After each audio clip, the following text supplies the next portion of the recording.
riding again, so I guess if you can hear me, I can do another quick video here. Let's see, what can I talk about? What do I get asked occasionally? I tell you what, I can think of an interesting question I was asked not too long ago. If I were going to buy a rig again, I've been riding this thing over 2 years now, what would I do differently? Would I get the same thing? Would I get a newer rig? What would I do? Well, of course, hindsight is 2020, so I can't correct some things fairly. Like if I were to say, I would save my money and buy a new rig or something. That doesn't seem right.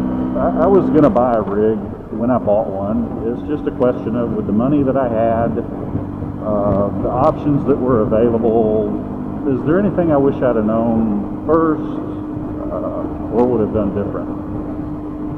I guess the first thing I would have done different, knowing what I know now, is I probably would have held out for a 2010 rig. This is a 2008. I was told to definitely get at least, a 2006, not to get any older than that, but from what I could see, there were some pretty decent improvements in the 08 that my floor really was 2008. I didn't want to go any older than that.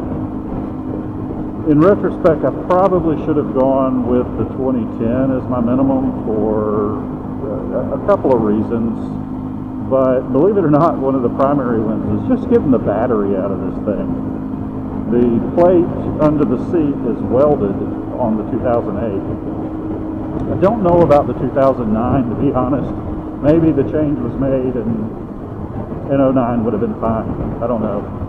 I'd had to look, but yeah, the plate being welded on into the seat makes the battery in this thing next to near to impossible to get in and out without removing the starter. Now that I've done it a few times, I've kind of figured out how to hold my mouth and stand on one foot and all, and I can weasel the battery in and out. Not that you have to change the battery a lot, but still, it's just really a big pain to get that thing in and out.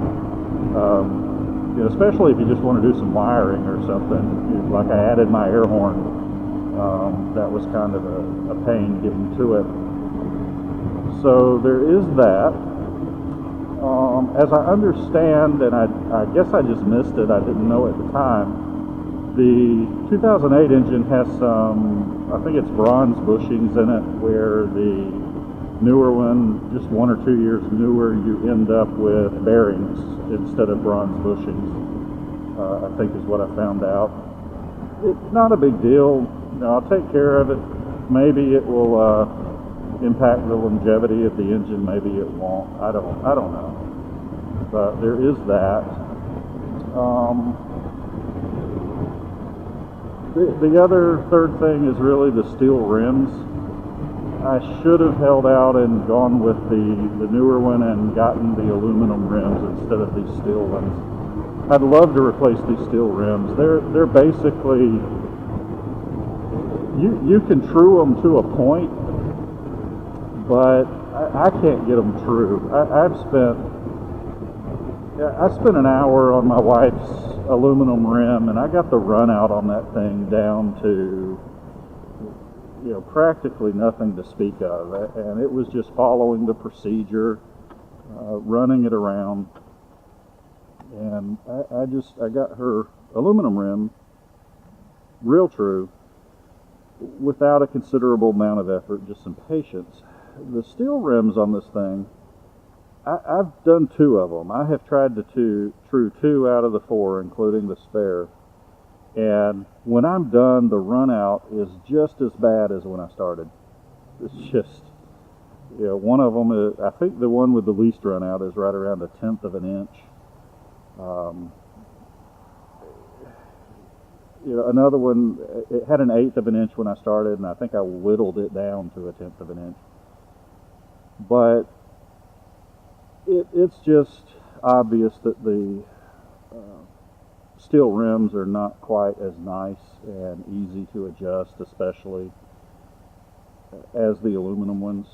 So, you know, plus the aluminum's not going to rust. Now, they did have some aluminum rim splitting issues along about that time, but for what I was going to buy, if they were going to split, they probably already would have. So I would have been fine. Like, my wife's rims are fine. We're not seeing any problems with them. So that was the other thing. I probably would have just, you know, gone a year or two newer and picked up a few extra niceties on it. Other than that, no. You know, it still had to have been black. Still would have to have the, you know, kind of the same look. Because I was more specific on the look, or something I could get to look like this, than I was on a specific model or year.